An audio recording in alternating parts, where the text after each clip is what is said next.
Persebaran pengaruh agama Hindu-Buddha ke Indonesia. Masuknya agama Hindu-Buddha ke Indonesia secara pasti belum diketahui. Tetapi pada tahun 400 dipastikan agama Hindu-Buddha telah berkembang di Indonesia.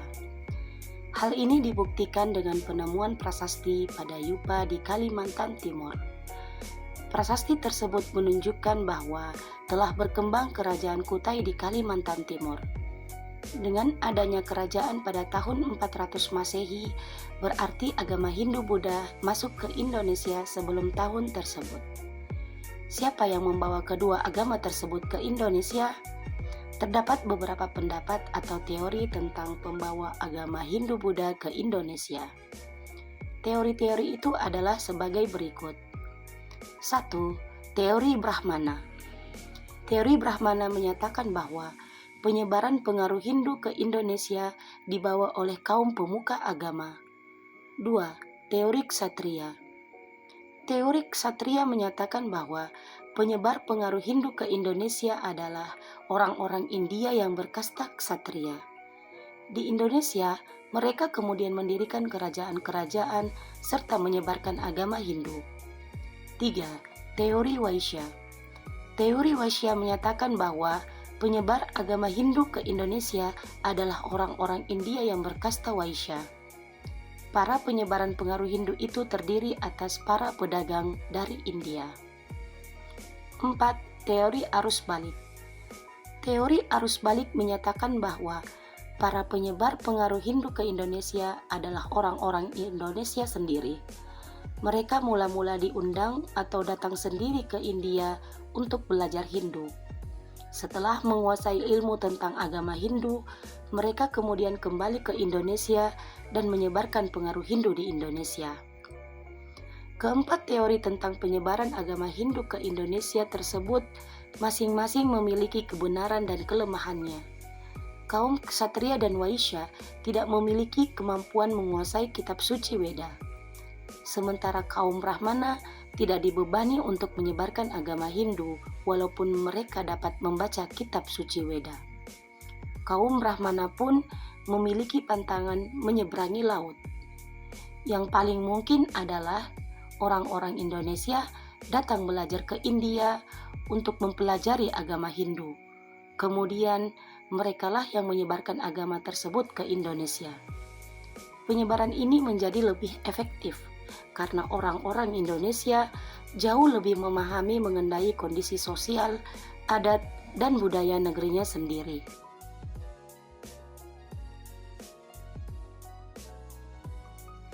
Persebaran pengaruh agama Hindu-Buddha di Bima Dompu. Pengaruh peradaban Majapahit di Bima Dompu diawali dengan kedatangan orang-orang Majapahit ke daerah itu. Ada dua sumber yang menyebutkan mengenai kedatangan orang-orang Majapahit, yaitu Kitab Nagrakartagama dan mitos. Cita-cita Gajah Mada untuk menyatukan Nusantara tercermin dari sumpah palapa yang diucapkan di hadapan raja dan para petinggi kerajaan Majapahit. Dalam sumpah tersebut, Gajah Mada mengatakan tidak akan membebaskan diri dari tugas-tugas negara atau pensiun jika dia sudah menaklukkan Nusantara.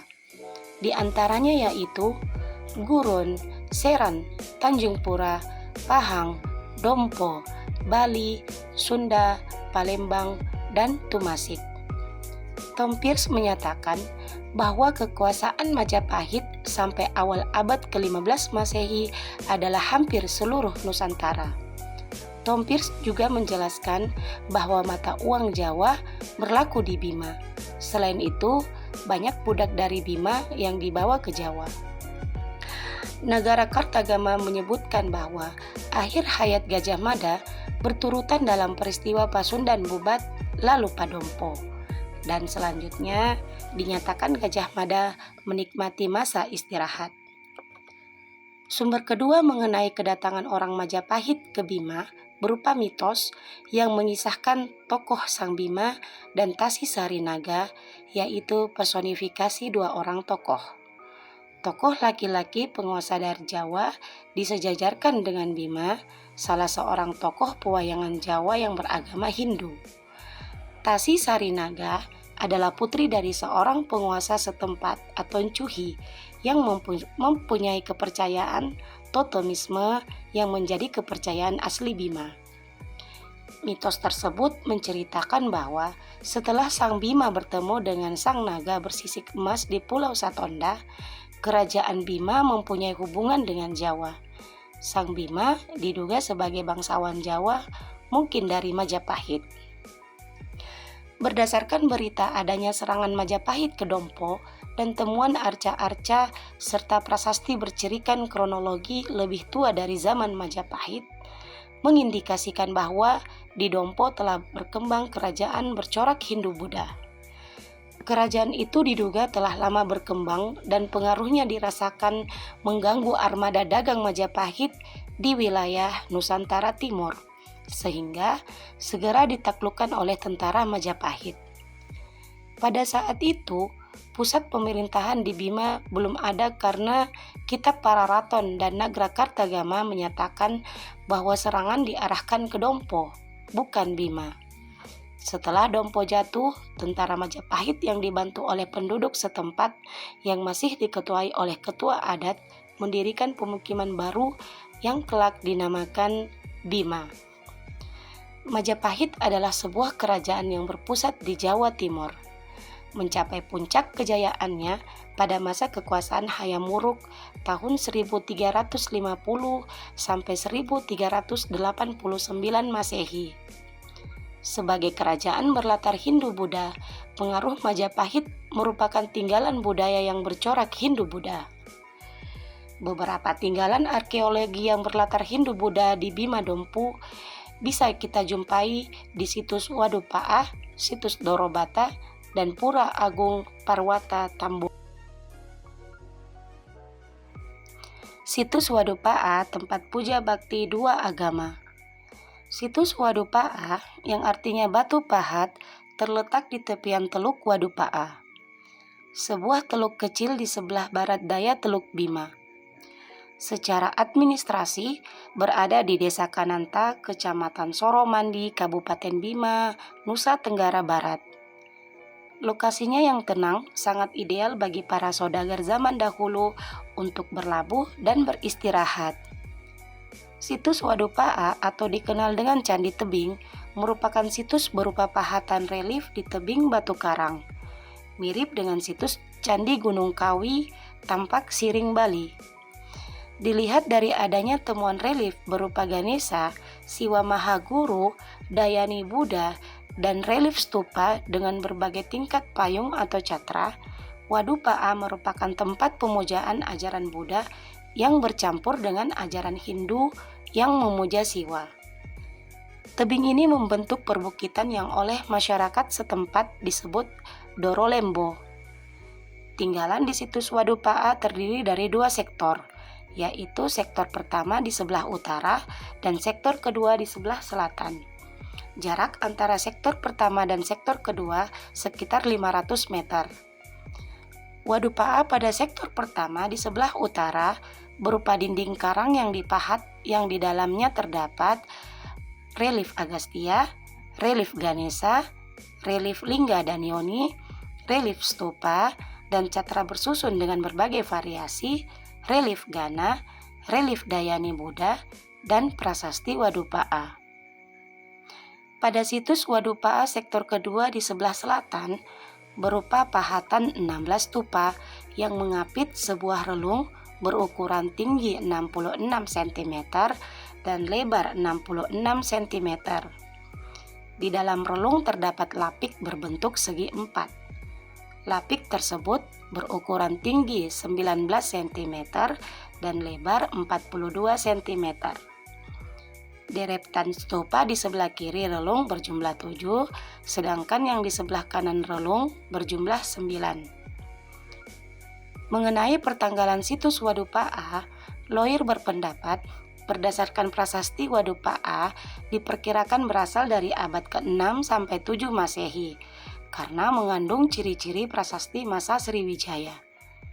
Ini dibuktikan dengan adanya prasasti singkat dipahatkan di bagian bawah relief Agastya, terdiri dari 3 kelompok pahatan yang ditulis dalam bahasa dan aksara Jawa kuno. Keadaan tulisan sudah sangat aus, sehingga kelompok pertama tidak terbaca, kelompok kedua terbaca sebagian yang bertuliskan Sake 631 yang mengindikasikan pertanggalan 631 Saka.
Pura Agung Udaya Parwata Tambora. Pura Agung Gunung Tambora yang terletak di Sumbawa, Nusa Tenggara Barat, ini sangat terkait dengan perjalanan Dayang Nirarta dari Kerajaan Daha menuju Tambora sekitar tahun 1478 sampai 1560. Kedatangan Dayang Nirarta ke Pulau Sumbawa disambut kepala desa dan tokoh masyarakat setempat yang kebetulan saat itu kehidupan masyarakat di sana sedang kesusahan akibat gagal panen karena diserang hama penyakit. Atas permohonan kepala desa itu, akhirnya Dayang Nirarta terpanggil untuk membantu masyarakat petani dimaksud.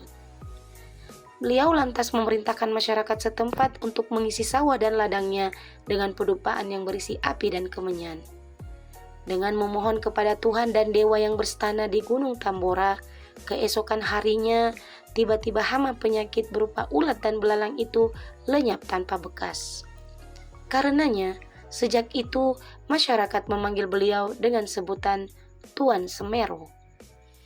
Mencermati sejarah Dharma Yatra beliau, ada 2 motivasi Dayang Nirarta melaksanakan Dharma Yatra ke Pulau Sumbawa, yakni yang pertama, karena rasa kekaguman dan kerinduan yang mendalam untuk melihat Gunung Tambora.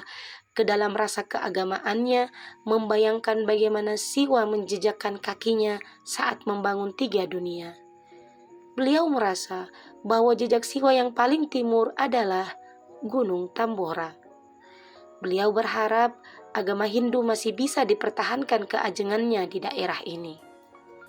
Yang kedua, di samping itu, adanya hasrat yang besar untuk bertemu dengan kerabat leluhurnya yang merupakan seorang Brahmana Siwa yang sebelumnya diutus dan ditugaskan Raja Majapahit tahun 1344 Masehi untuk menaklukkan raja-raja di Sumbawa.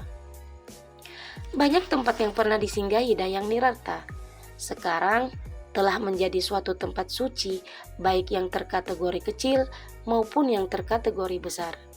Misalnya, di Tanah Bali ada Pura Tanah Lot, ada Pura Uluwatu, serta yang lainnya.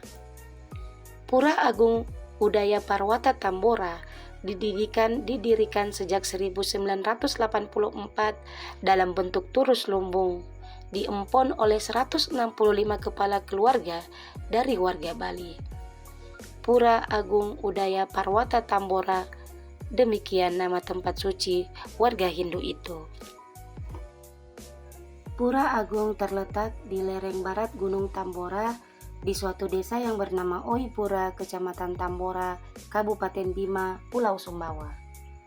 Pura Agung berada pada ketinggian 600 meter dari permukaan laut, 215 km dari Bandara Bima, 525 km dari Denpasar, dan tepatnya 146 km dari kota Dompu. Hingga kini telah diempon oleh 5.000 kepala keluarga dari Pulau Sumbawa. Tahun 1995, pura ini direnovasi hingga tahun 2005. Namun di tahun 2007 lalu sempat diguncang gempa hingga membuat struktur pura dan kelinggih rusak. Bermodalkan semangat dan rasa bakti yang tebal, mulai tahun 2008 umat pengempon hingga awal 2014 kembali merenovasi dan memperluas pura tersebut. Pura ini sangat dikeramatkan umat Hindu di Kabupaten Bima, Dompu, dan Sumbawa serta penduduk lain di sekitar pura. Pura ini merupakan pura kayangan jagat yang ada di Nusa Tenggara Barat. Ketinggian Gunung Tambora pada awalnya adalah 4.851 meter. Di tahun 1815, gunung itu meletus dan menyisakan ketinggian hanya 2.500 meter. Namun, kawah Gunung Tambora ini diyakini terluas di seantero jagat. Masih ada di lerengnya Tambora, kurang lebih 3 km dari pura. Ditemukan berbagai situs sejarah, di antaranya ada koin, dulang, dan alat pemujaan. Ada juga kayu yang telah berusia lebih dari 2 abad. Konon katanya, kayunya sangat sakral, kayu kalanggo namanya. Terdapat beberapa dewa yang bersana di Pura Agung Tambora, yaitu ada dewa api, dewa angin, dewa air, dewa gunung, dewa langit, dan dewa tanah. Adapun Sang Hyang Widi, atau biasa juga disebut dengan Sang Hyang Tunggal, adalah sebutan bagi Tuhan Yang Maha Esa dalam agama Hindu Dharma, masyarakat Jawa, Bali, dan sekitar Pura Agung Tambora.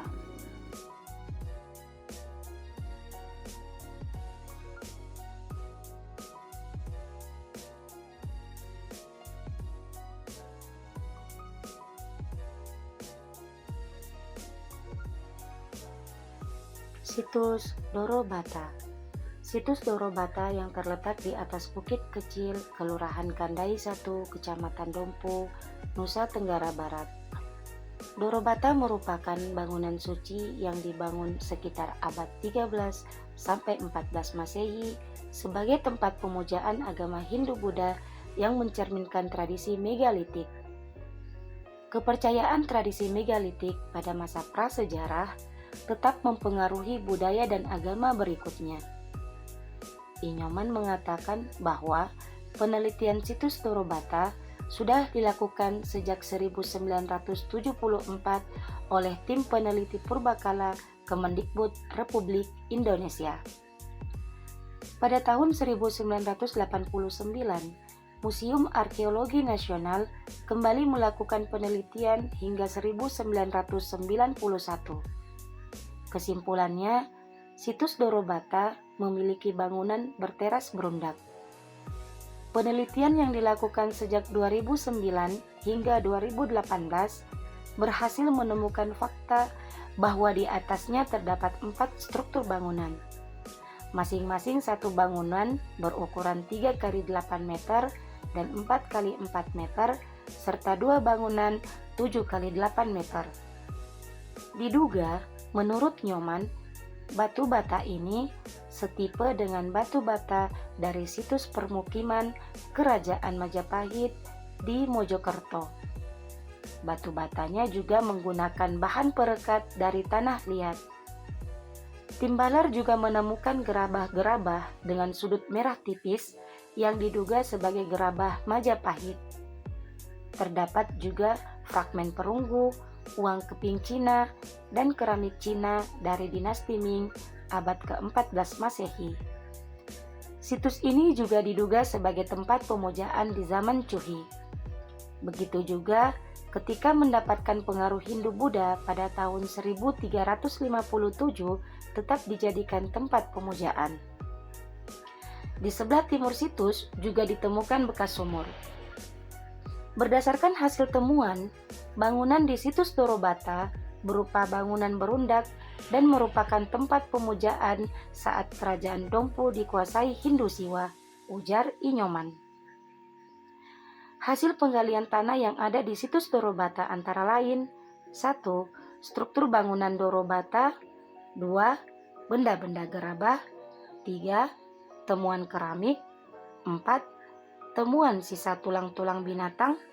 5. Temuan susunan batu. Dan 6. Temuan lumpang batu. Pada tahun 1945, ideologi berganti karena situs ini mulai berada di bawah kekuasaan Islam. Tempat pemujaan itu dialihfungsikan sebagai Istana Kesultanan Dompu dengan Sultan Syamsuddin sebagai Sultan pertama Dompu.